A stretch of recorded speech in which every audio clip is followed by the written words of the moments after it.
প্রথম স্বামীর নাম ও উপনাম কি? উপনাম উপনাম হচ্ছে উপনাম সালামা।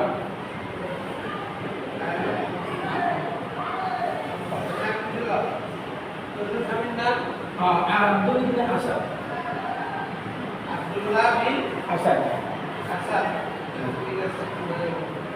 আব্দুল আসাদ, আব্দুল্লাহ বিন আব্দুল আসাদ। হাবশার মুহাজিররা কখন মক্কা ফিরে আসে এবং কেন? তারা একটু মশাই ফিরে আসে কারণ তারা খবর পেয়েছিল যে মক্কার কাফিররা দুশমন হয়েছে। কোন মাসে ফিরে আসে? শাওয়াল মাস। শাওয়াল মাস।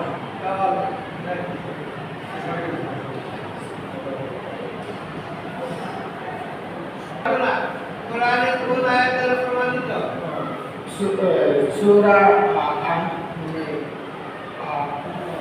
সূরা ইসরাঈলের 7 ও 7 নং এবং সূরা নজমের 8 নং।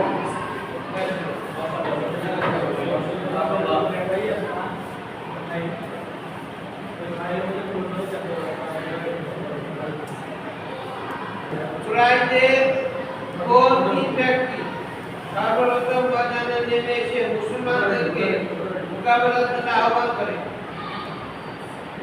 হযরত আবু বকর, হযরত আলী। প্রশ্নটা ভালো করে শোনো।